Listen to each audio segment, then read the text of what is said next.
What's going on, family? We are back with another episode of Too Good to Be Drew. I am your host, Drew Davis. And on these Fast Fridays, like I said, I want to come in, I want to give you guys quick hits, and I want to get up out this thing. That's how we used to do in college football and the NFL on a Friday. We went in, we were cerebral. It was one of our last chances to fine tune things, going at full speed, get those plays down right, and get our body and make sure we were in tune with what was expected of us for that weekend's game. And so, as I talk to you guys about Fast Friday, it's a mentality. Cool. We're out there on the field and we're going fast and we're trying to execute, but we're also doing it with precision. So, as you go through your Friday, I want you to be precise about what you do, whether that's answering those emails and getting back to people, whether that is being on point for that group project or that presentation that you're supposed to do, whether that is talking and communicating with your coworkers or the people you work with, or customers. I want you to be crisp in your Friday. I don't want you to treat Friday like a Friday where you're like, man, we about to get about this thing. I'm counting down the time till I leave. I want you to be focused. I want you to be intentional. I want you to make sure that everything you do that day is going to make you have the best weekend you can possibly have because you ain't got to think about work.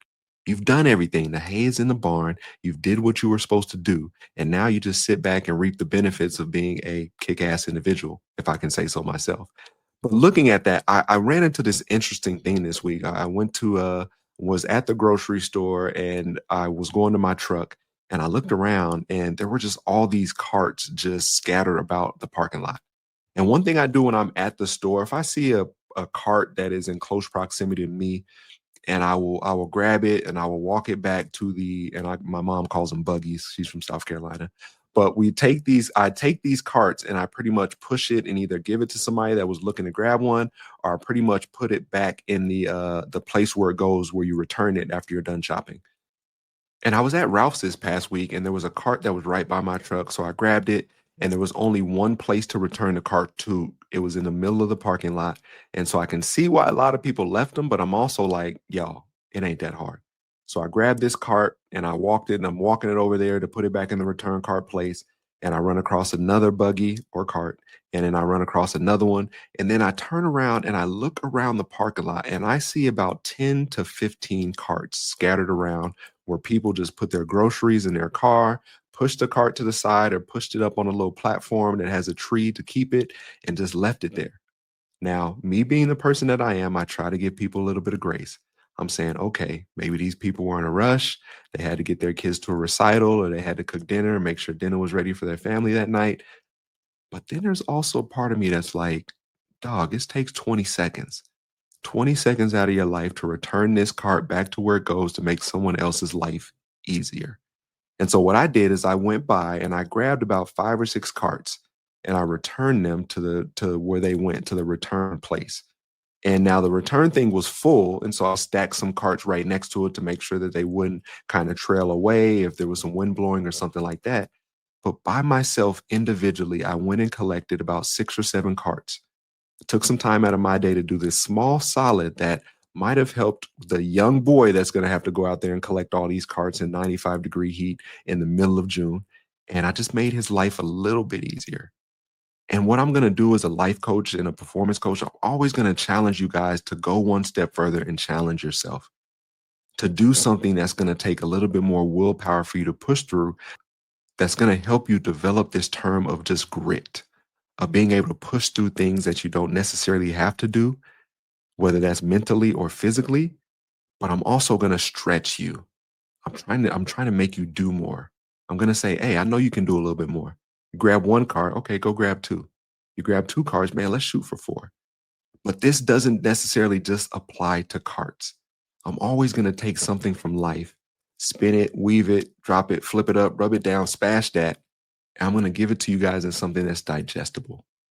So when you get to some place, sometimes instead of taking the elevator, take the stairs. You see a piece of trash on the ground and you're walking and it's not yours, pick it up and throw it away. You're at a food court and you see that some young kids had left this table messy and they want somebody else to come clean up after them, pick up a couple items and throw them in the trash. That's what we talk about with being a good person. That's what being a good person is. That's what being a consistent person is. And the biggest thing of this is that there are other people that see what you're doing. Even if you don't think they see or they notice or they're taking notes, they are. And a couple of those people are the biggest people of those being are your kids.